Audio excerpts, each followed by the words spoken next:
she follow the Jiquino style of structure for teaching? Or I've never seen a structure of a class. But I know she follows a more bully-proof style. She's affiliated with I have no idea. I think So,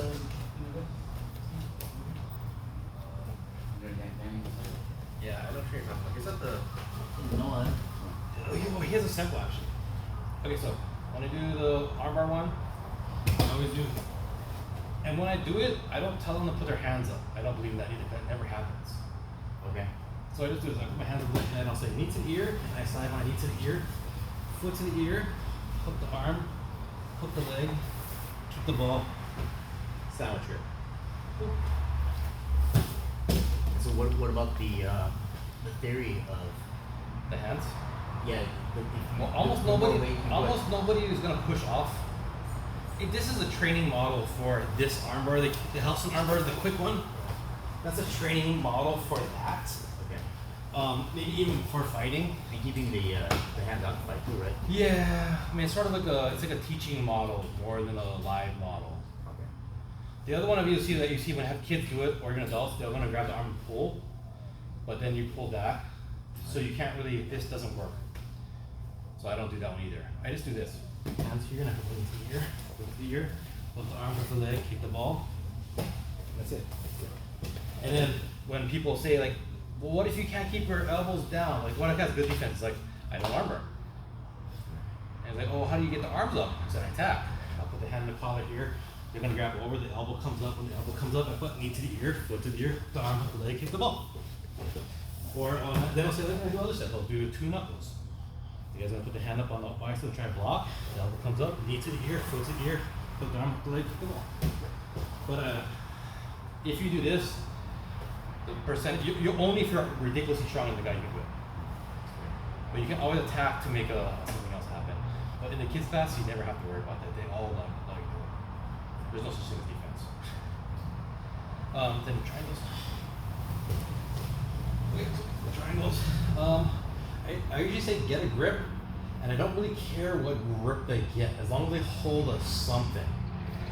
We go with the jiu-jitsu grips, I call them, collar and sleeve. I call this one the judo grips, when you're standing side. If you have the cross grip, Machado grips, that's the first time I saw it, the Machado, so in my head, I love the Machado grips. But yeah, you can do the sandwich grip, you could do the Italian grip.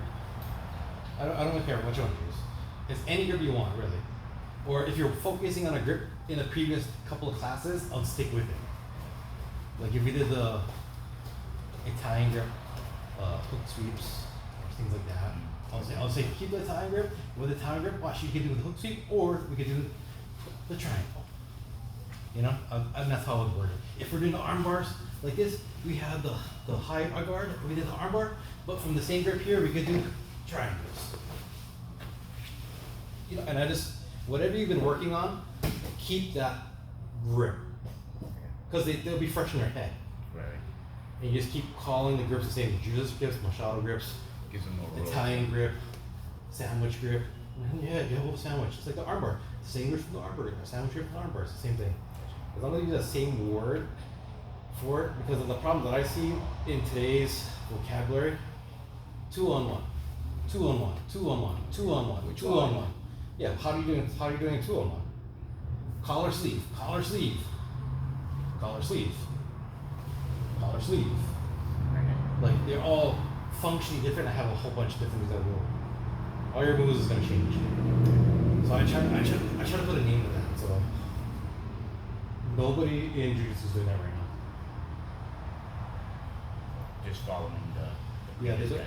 they just say 2-on-1 or the collar sleeve grip, and after that it's vague. Or people say, I grab like this. This is my collar sleeve. I grab like this. Do it like me. You can't. To me, what's here? Do it like me. This guy's a shooting instructor. He's not explaining it well. If you ever see yourself, do it like me. You got to work in your vocabulary. fucking we're gonna work out. It's so much easier to tell kids how to do stuff. Okay, so with the triangles, the main thing here is the leg work. So I say, if you ever close guard with little kids that don't know shit, I do shoelaces to shoelaces. That's close guard. Because they're just gonna, is it?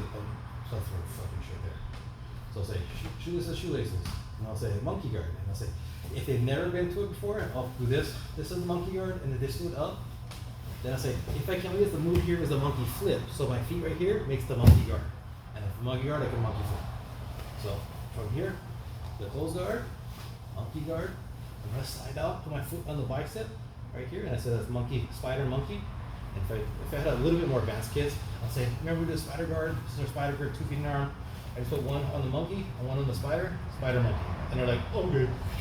And I said, the easiest way I've ever heard to explain it, give credit to Coupe, he said, when you have the spider monkey, the spider goes over the head and the monkey leg grabs it. That's the, by far, been the easiest way to say it, because then you have two legs and each one has a name on it, and how to grab it has been the easiest way to do it. By far, it's the best. And all kind of ways I had to explain that thing. Put your foot over the hip, put your foot in the arm, blah, blah, blah, housing guard, house open guard, blah, blah, yeah, all that kind of crap. No, the figurative language of close guard, monkey guard, spider monkey, slide the spider over the top of the head, the monkey grabs it, and then you can squeeze. Do you work angle? In the very beginning, I don't. I'll say that just get the triangle. After the kid's been doing it, maybe gray, white, gray, I'll just start mentioning it. But in a large class, I won't mention it. In a few kids I can see are excelling at it, then I'll mention it. But in the large group format, I don't. So you can say that part. Yeah. Go down there. And once I get like maybe majority of classes like grays, like in my advanced class I just started saying it, but they've been doing it for a year already. So I'll say like, okay, we got our triangle here, and then our finishing dynamics is hook the head, hook the arm, and then squeeze. And then I'll say we hook the head, and then I hook the leg, and I hook my hand all the way on my own head. Because you're gonna see a lot of variations here too, right? I'll show you this way. So when the leg comes up like this, okay, monkey guard, spider monkey triangle, you're gonna see things like this. Like this, like this, like this, like this, like this. I'm trying to hold this leg. You know, hook the head, hook the leg. Like, no, switch. Oh, hook the leg. Hook the leg. Hook the leg. Hook the leg. Okay, now you need to turn. No, you gotta turn, like turn, like. And you're like, okay, when you hook the leg here, try to get your foot on your head. And then you finish. So hook the head, then you hook the leg, put your hand on your own head, and then you can squeeze. And that's been the big difference in hooking the leg, explaining to kids. After a while. Yeah, they're all, whoop. The bigger kids dragging the kid's leg up there, the smaller kids are actually moving their body because they can't move the other kid, but I don't really care about that part, as long as they put their hand on the head. And that's how I do triangles. So Kimura. So Kimura, actually we'll start talking about the grips and then finishing dynamics a lot in this one early, because it's kind of necessary. And then when I start talking about finishing dynamics later on, like how to finish armbar better, how to finish a triangle better. Like I think it makes it clearer for them. So here I just do grab the wrist under their arm, over their arm. I don't talk about pushing it in or extending it out. And I say, okay, to finish, we're gonna smash the shoulder and step over the head, and then lift the elbow. Okay, that's how I'm doing it. Sometimes we're gonna grab like this, and say, I just literally will grab their hand, put the other hand on there. Put their hands over here, I like you literally put it on this side, so under his arm, over his arm. I literally grab them and move them. Like Pearson was watching me do it on the weekend, right? You actually grab the kids and put them here. There you go. That's your grip. And then I'll tap them, like when I want them to tap the I'll show you. So like if I'm on the bottom here, I'll like, okay, get the wrist under his arm, over your arm. You kind of grab the watch area where you already have a watch. And this is another big thing I do. I'll say, okay, we're gonna smash the shoulder. Wait, sorry. I go, we're gonna smash the shoulder and step over the head. That's it. Lift the elbow. And you see how I tap it? That fucking works amazing. Every time. Smash the shoulder, step over the head, lift the elbow. Like that's amazing. And then on Kimura, you're gonna start seeing the sides problem. Because then some kids will jump on this side, some kids will jump on this side. So my vocabulary is always grab the wrist, under their arm, over your arm. It's not, which a lot of people do, if they do one side a lot, like Hell's like one side, right? So Hell's like everything should be one-sided, and I don't agree with that. So he's like, if you start doing this, then in your head, you're gonna say, okay, right hand, grab the arm, left hand, grab your own hand. But when you say right, left, as part of your thing, okay, your right hip's gonna step over, your left leg's gonna step overhead. When you start doing that, when you go to the other side, it messes them up. Which is why I do left and right and left and right. You do one side this side, you want the one side that side. You want side this side, you want side that. I'll say right after that. Yeah, I do for this because I need the brain to think high and low, not left side, left hand, right hand. Which is why I make him switch back and forth, back and forth, back and forth on this one. Okay. And then you do this way, and then you jump on this side, and you jump on this side, and then you jump on this side. Like the brain thinks low and high, not left and right. So I had to do that because I was ending with more problems later when they try to switch sides. Like a crap ton more people just holding like this, they're just okay, that. Hold that. And you're like, no, it's like, and they're like, and you see weird things happen. They run all the way back around to the other side of the ground, but they didn't know how to switch their hand. Like, how can I grab the wrist if my left hand supposed to grab the wrist? My left hand grabs the wrist every time. So I gotta go back the other way so I can grab the wrist. I'm like, no, just grab the other hand. Like, I can't do that. I've never done it. But you know, and this is how they approach the vocabulary in their head. So I try to use a vocabulary that doesn't. It is very cross-platform, and I try to go with super vocabulary that does, you know, gi jujitsu, no gi jujitsu, fighting. I try to use a whole bunch of vocabulary like that as well, as much as I can. So that was the Kimura, the rear naked choke one.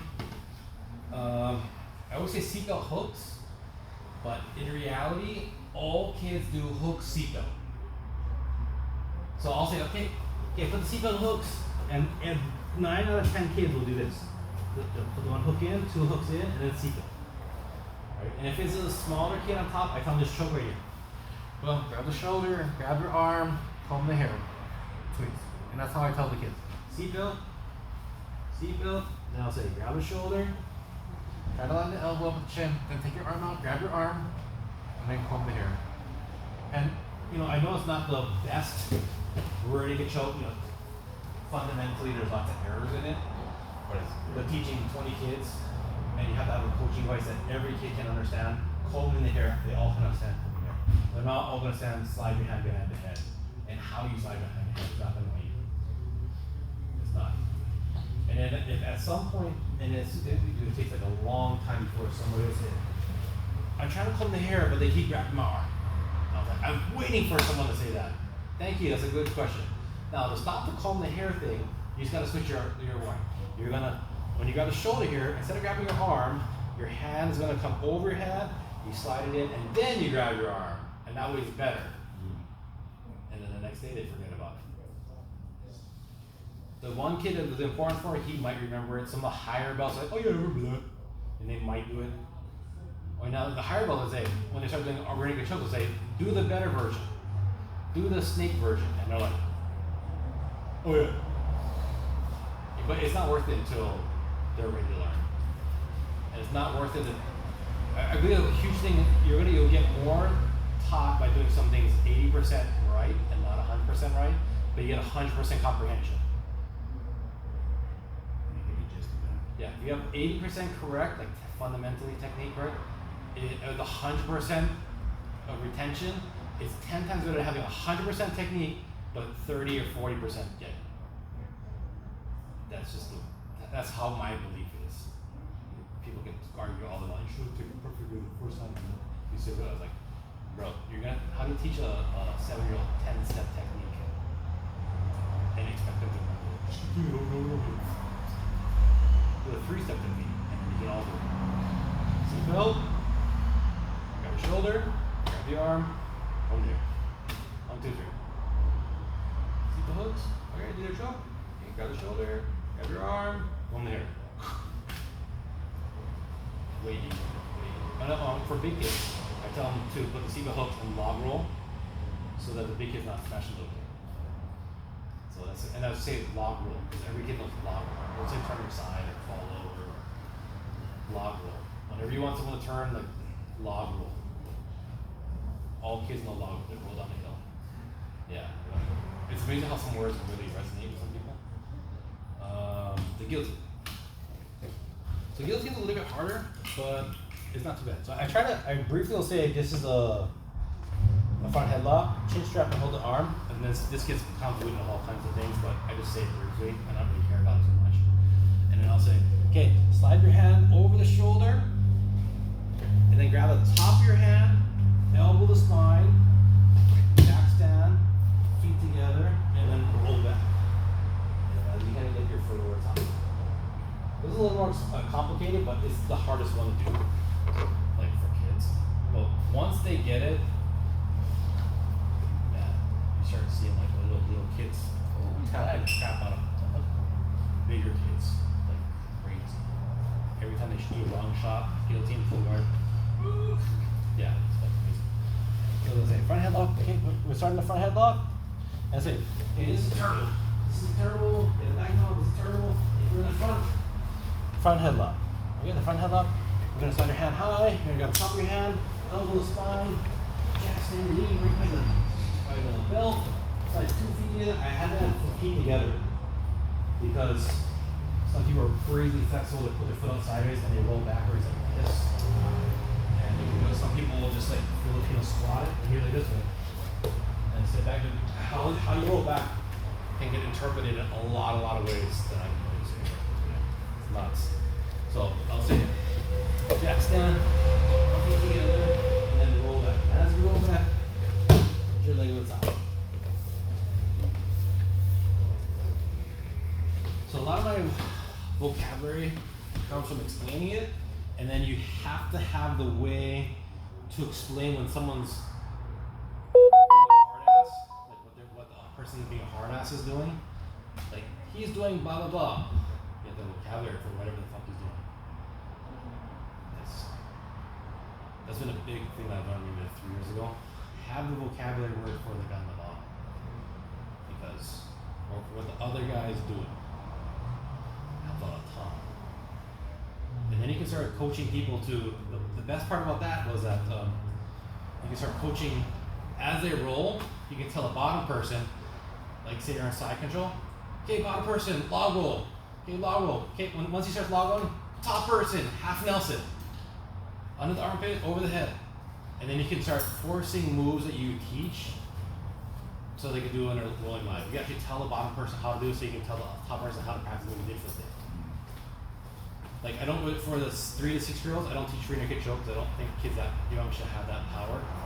Because they don't really realize you choke some other kid, they didn't tap, they keep holding it, and they don't fucking know why, and then fucking one kid could be dead. Seriously. Then Sandma, he's really afraid of that, which is why I didn't do it for a long time, but I had so many kids actually turn because I had rear naked chokes. But the 3 to 6 year old, I don't do it. I just tell them to hold the seatbelt. So the kids, that one, I say, okay, when like little kids fast, I just tell them, instead of the rear naked choke, you do a half Nelson. So here, you know how I said we follow everything on armbar? So again, if you take the back, we're gonna half Nelson. The hands underneath, going under our armpit, and we're ready up, over the head, you roll them over, and then we're gonna armbar. Feet to the ear, foot to the ear, hook the arm, hook the leg, kick the ball. And it's that 3 to 6 year old class. We're going to see those arm bars forever until like maybe a year, and then I'll start doing triangles from the bottom. But if it's like a white, you have almost all white belt and gray white belts, arm bar only. The only way to finish the match, arm bar. Yeah, and everything's a funnel for that. So those 5. Those 5 every time. Every class I do that. So that's my new way to approach teaching is